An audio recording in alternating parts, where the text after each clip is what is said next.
Alors depuis plusieurs années, j'interroge le mythe de Diane en littérature et en art. J'ai tout d'abord posé la question de sa place dans une nouvelle de Balzac, le chef-d'œuvre inconnu, en envisageant ce mythe, le mythe de Diane et Actéon, à travers la quête de la beauté idéale au sein d'un scénario synégétique dans lequel cette recherche s'apparente à la chasse de l'image de la féminité intouchée et inviolable, et dont la possession et la jouissance, par définition, demeurent impossibles. On le sait, Diane est celle qui se dérobe au désir de l'autre. Elle jouit de son être pur, vierge incontestée, elle n'est soumise à aucun homme. La fonction de ce mythe dans le récit balzacien met en garde contre la séduction de donner corps à ses pensées et à ses fantasmes, car l'élaboration de cette forme, en offrant une jouissance interdite, métamorphose dangereusement celui qui s'adonne et s'épuise dans ce fantasme. Ainsi, le mythe de Diane protège d'un monde sans bornes, qui en serait un de perversion, quand le fantasme se passe du consentement de l'autre, pour reprendre Jacques-Alain Miller dans son explication du mythe. Aussi, d'avoir été dévoilée, Diane a rendu visible ce qui ne l'est pas, c'est-à-dire la loi symbolique.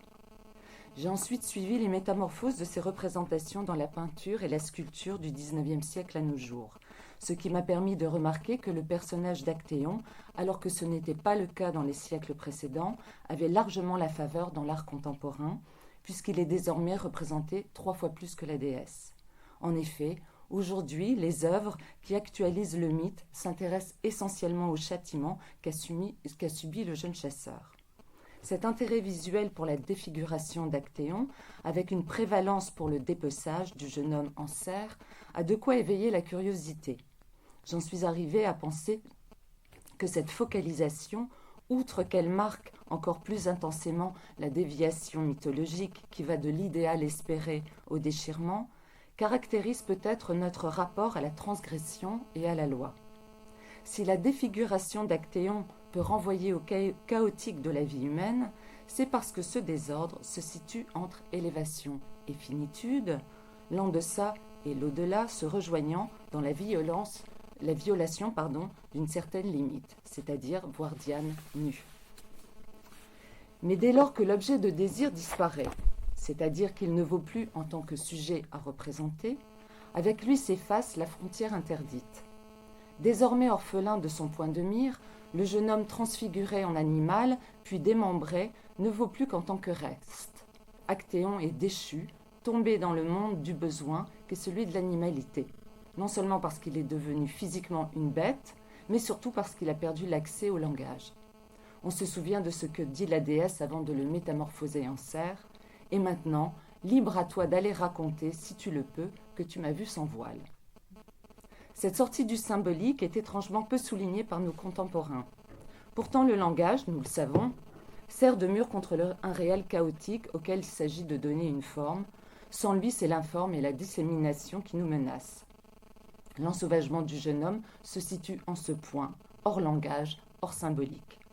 Ainsi, en gommant Diane dans les œuvres, elle, objet de désir interdit, c'est le visage de la loi, castration symbolique nécessaire, qui est éradiqué. On peut dès lors soutenir que le corps du cerf Actéon dépecé, ou sur le point de l'être, renvoie à un monde de la finitude la plus complète, un monde dont on a oublié les lois, un univers sans sépulture, dont ses œuvres marquent méthodiquement l'absence tragique. C'est le nôtre. Aujourd'hui, la question que je vais poser se déplace vers l'emploi du mythe dans un contexte de militantisme et de revendication, celui des Fémènes.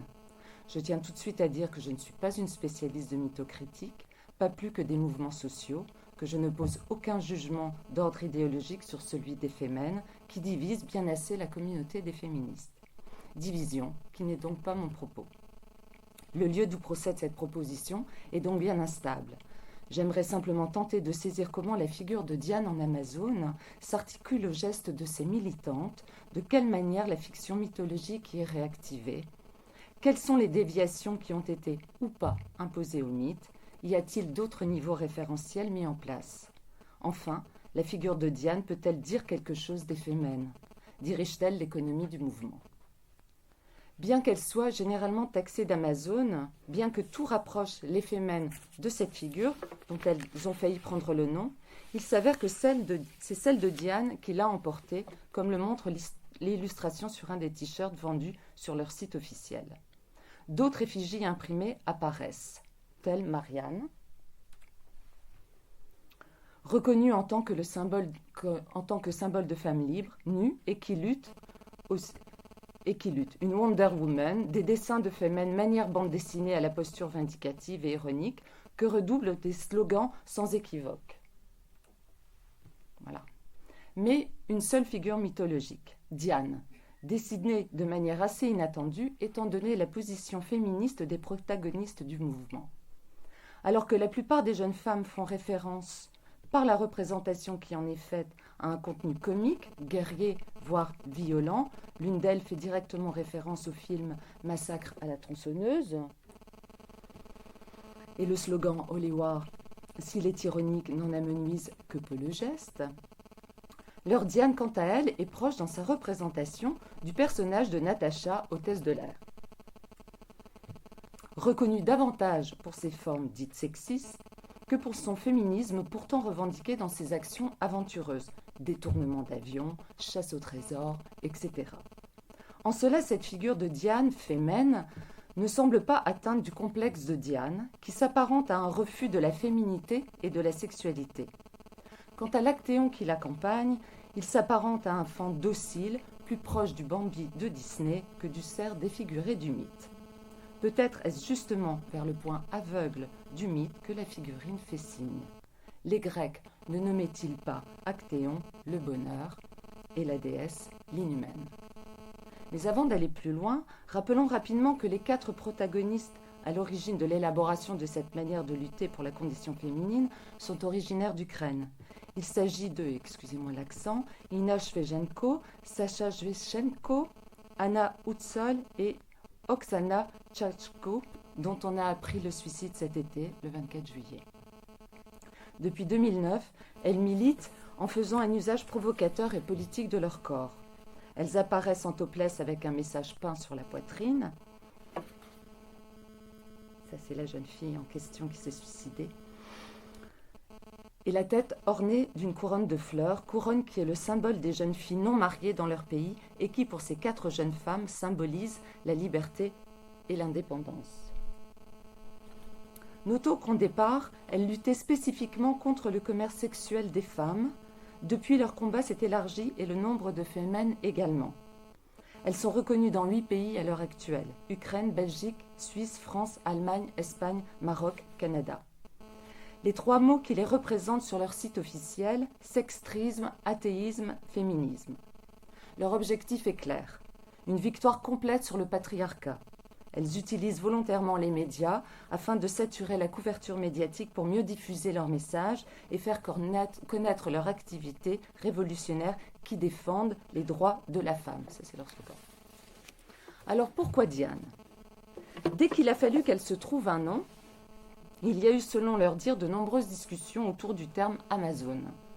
Bien que leur manière de faire les rapproche de cette figure de façon assez évidente, camp d'entraînement, activisme de groupe uniquement constitué de femmes, revendications antipatriarcales, nudité, mode guerrier, etc., c'est finalement le terme fémène, variante latine de fémur qui veut dire cuisse, qui l'a emporté pour, je cite, son utilisation graphique efficace et sa sonorité dure. Elles auraient pu retenir les Amazones pour les illustrations, l'iconographie de celle-ci ne contredisant en rien la signification du terme fémène. Néanmoins, seule la figure de Diane apparaît comme symbole mythologique. On peut s'en étonner, car si Diane est rétive à la domination, et tout spécialement à l'autorité des hommes, elle partage avec les fémènes peu de points en commun. En effet, Diane chasse. C'est d'ailleurs le seul désir qui la meut, mais elle n'est pas une guerrière. Et si elle protège les guerriers, c'est pour mieux châtier ceux qui se battent en dehors des règles. Gardienne de l'ordre et des limites, elle bannit toute forme de débordement. Ce lien aigu à la frontière s'explique par le rapport qu'elle entretient avec le passage dont elle est la déesse, celle du moment transitoire où les choses sont encore indéterminées. Tenant fermement à son unicité, Diane ne se reconnaît qu'en elle-même. Aussi le caractère communautaire des fémènes, leur nudité qui vaut pour uniforme, les éloigne de la déesse. S'agissant de la nudité, Alors que les femmes en font un emploi public et que les forces de l'ordre cherchent à la cacher, Diane revendique une intimité exclusive. Seules les jeunes vierges qui lui sont dédiées sont autorisées à la voir nue. Actéon l'a appris à ses dépens. La rareté des liens qui les rapprochent peut laisser perplexe, mais le visionnement du documentaire de Joseph Paris Nekedois permet de prendre pleinement conscience du leurre qu'est la nudité affichée des jeunes femmes. Leurre qui les rapproche de la déesse, dont la nudité dévoilée reste l'événement le plus représenté à son sujet, bien que ses atouts s'avèrent définitivement ailleurs. Nudité néanmoins dont nous ne savons rien, étant donné que par son châtiment, Actéon n'a pas pu en témoigner. Dès lors, un des messages que laisse planer le mythe, c'est que derrière le voile de la déesse, il n'y a en effet rien à dire. Absence que symbolise l'aphasie du jeune chasseur métamorphosé en cerf. Cependant, l'interdit qu'il a brisé a permis à Diane d'exister aux yeux des hommes, et c'est dans ce paradoxe que se loge l'analyse du mythe, qui énonce quelque chose qui échappe au discours. Car de la nudité des femmes, quoiqu'elles fassent tant parler d'elles, peu de choses à dire à première vue, peut-être parce que leur corps n'est pas nu. En effet, bien que les jeunes femmes revendiquent cette nudité, force est d'admettre que leur corps s'affiche d'abord en tant que corps bannière, corps écrit. Dans une entrevue, la philosophe Geneviève Fraisse rappelait que le recours des femmes à la nudité politique n'est pas chose nouvelle. Les revendications liées à l'appropriation de leur corps ont commencé en Europe dès la fin du très pudique XIXe siècle. Suzanne Valadon fut parmi les premières à s'autoriser à copier des nus et à représenter sa propre nudité. Ce mouvement d'émancipation était évidemment déjà perçu comme subversif. Néanmoins, le message politique sur la poitrine est spécifiquement lié au mouvement des femmes. Avant elle, cette partie du corps comme support d'un texte était l'apanage des prostituées, ainsi que l'indiquent les travaux du docteur Leblond sur les tatouages des prostituées au XIXe siècle. Le tatouage figure le plus souvent sur le haut du bras ou au-dessous des mamelles et sur toute la poitrine. La différence est donc majeure, puisque dans le cas des femmes, la poitrine est volontairement découverte. Aucune volonté esthétisante non plus, ces messages sur la peau déjouent totalement le langage du maquillage ou du tatouage qui aurait pour vocation de mettre le corps féminin en valeur. Non, la force publicitaire des femmes doit beaucoup plus à ce que Baudrillard nomme une gestion optimale du corps sur le marché des signes. En effet, en usant de leur poitrine comme d'un espace d'écriture militante et politique, elles prennent en main le contrôle d'un signifiant pris en charge essentiellement par les hommes sur la scène publique, le corps féminin dont la représentation est, par elles, mise à mal. Elles offrent ainsi par l'image qu'elles affichent une résistance à des attendus, dissonance qui produit de l'altérité par rapport aux codes sociaux. La gestion qu'elles font de leur nudité scripturaire confère à celle-ci une tonalité nouvelle qui mérite d'être envisagée. Vers quoi fait signe la nudité militante des femmes ? La projection de leur poitrine graphique dans l'espace médiatique, photos, Facebook, etc., la circulation volontaire qui mêle public et privé, si elles installent un voisinage avec les corps péripatéticiens et celui des magazines, établissent une confusion symbolique entre les seins nus, symboles sexuels, mais aussi maternels, le politique, la violence verbale et symbolique. Cette manière de nudité les singularise, mais le geste trouve essentiellement son originalité par le nouage volontaire de l'intime et du public. Ainsi refuse-t-elle le commerce sexuel des femmes par l'inscription d'une nudité territorialisée, c'est-à-dire qui leur appartient en propre, dans l'espace médiatique. Leur corps nu manifeste le privé quant au slogan donné à lire sur la peau et souvent scandé oralement. Il exprime le bruyant et c'est bien cette fusion paradoxale où érogène et politique ont partie liée qui défraie les chroniques et dont les médias pourtant ne savent que faire. Ce que les femmes ont bien compris et qu'elles prennent au sérieux est que la circulation des corps reste dans la majorité des cultures et notamment capitalistes liées à celle des biens. Pour répondre à ce commerce, elles mettent en circulation dans l'espace public leur corps, mais pas n'importe lequel, un corps écrit, un corps bannière, et dont la mobilité contrecarre une économie de la nudité féminine et d'un certain pouvoir sur le corps des femmes. Rien à voir en effet avec le corps des mannequins sur les affiches publicitaires et autres. Mais pourquoi ? C'est que les seins nus, convoitises publicitaires, se muent en armes. Nos seins sont nos armes. Oui, mais comment ? Outre qu'elles se dévoilent sans le consentement de quiconque, en affichant l'appartenance qu'elles ont de leur corps, ce qui est déjà en soi un acte politique, l'écriture et le message qu'elle véhicule sont soutenus par un corps. Les messages sont mis littéralement en chair et cette incarnation, de facto, installe un contre-discours. En effet, si les règlements, lois et discours transforment les corps, Michel de Certeau ne cesse de soutenir qu'il n'y a pas de droit qui ne s'écrivent sur des corps, ici l'inverse est à l'œuvre. C'est le corps écrit des Femmes qui codifie autrement le discours social. Cette littératie corporelle cherche à libérer les femmes d'un discours et d'une condition féminine asservissante. La marque écrite s'oppose ici radicalement à la marque de l'esclave. Sur la poitrine des Femmes, deux écritures s'affrontent donc sur le terrain du droit.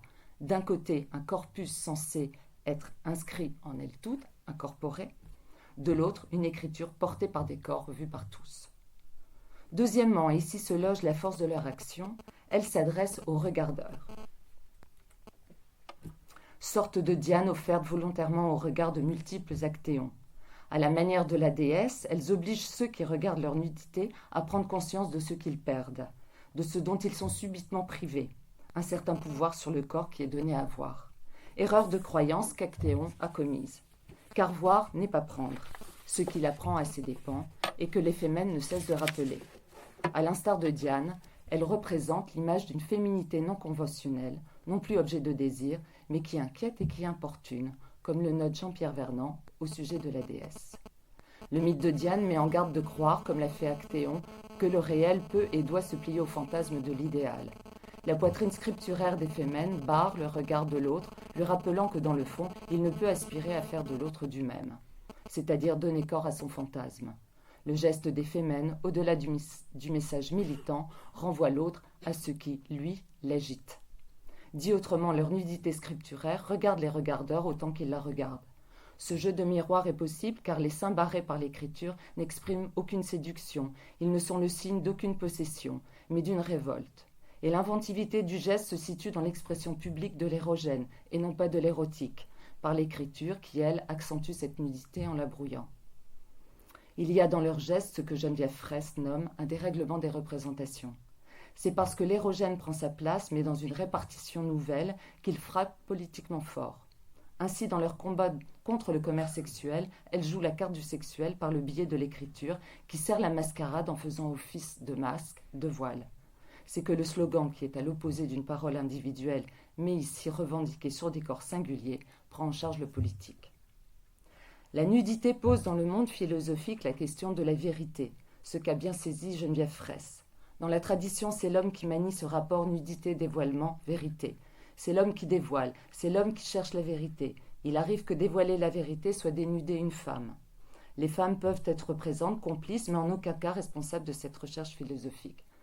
Elle ajoute, souvent la pensée occidentale concrétise une idée possible, la vérité, en une réalité tangible, un corps de femme.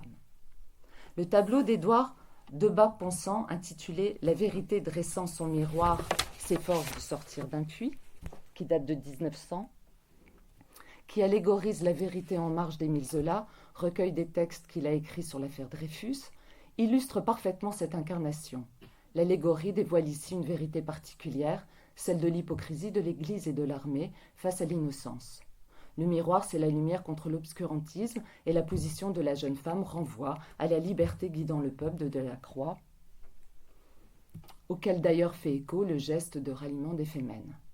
S'agissant de ces dernières, on l'a dit, elles deviennent le support du message. Dès lors, le corps dévoilé ne vaut plus comme vérité, il est de facto désessentialisé. Par contre, le message s'affiche comme une vérité nue, ce qui lui donne son poids. Plus encore, Fraisse souligne que jusqu'aux Femmes, dans la tradition occidentale, la vérité, idée pure, forme idéale, faisait corps avec le nu féminin. Mais ici, c'est le mouvement qui se remarque. Là aussi, Diane fait retour. Elle qui sait que de l'idéal de la femme, il n'y a rien à dire, rien à montrer. En effet, Actéon rêvait bien de voir la déesse nue, d'en découvrir la vérité, mais la vérité n'est pas une. Le démembrement dont il sera victime est l'écho incarné de ce constat. De la nudité de Diane, pas un mot. Ainsi le mythe soutient que la vérité, c'est-à-dire sans médiation, sans voile, sans écriture, pourrait-on ajouter, est un leurre. Croire à une image idéale de la femme en est un autre. Reste que la question des limites à partir de laquelle s'articule le mythe, qui laisse planer que leur franchissement occasionne des catastrophes. Or, les fémènes ne cessent d'outrepasser les limites, et les violences qu'elles génèrent et dont elles deviennent les victimes les rapprochent davantage d'Actéon que de la déesse. À chaque fois, elles finissent prisonnières, proie des forces de l'ordre et de la démesure, comme le souligne Joseph Paris à la fin de son documentaire en épilogue. À regarder les dernières images du film, et là on n'a pas le temps de passer le film, il semble que d'une certaine manière le mythe se retourne contre elle, et pourtant si c'était justement ce déchaînement qui rappelle celui des chiens d'Actéon sur leur maître qu'il fallait éclairer. Plein de leur bon droit, on l'a vu, les policiers et autres quidams sont peut-être les pantins d'une mise en scène formidablement orchestrée. En effet, comment ne pas trouver ridicule le rapport de force? Voient-ils vraiment les jeunes femmes qu'ils ont en face d'eux? Si c'était le cas, ils déposeraient les armes. Ainsi dérive le mythe en se remédiatisant. Le déchaînement de ces hommes, policiers ou photographes, transforme ces Dianes amazones en Actéon, en montrant que tous ces hommes se différencient bien peu de la horde de chiens du jeune chasseur dévoré. Le coup de force médiatique se situe justement dans cette mutation des policiers chasseurs en bêtes qui brandissent la loi comme le chien sa laisse, en espérant que la loi voilera aux yeux de celles et ceux qui les regardent la violence qui les secoue, dont ils semblent tributaires et assurément bien peu maîtres. Merci.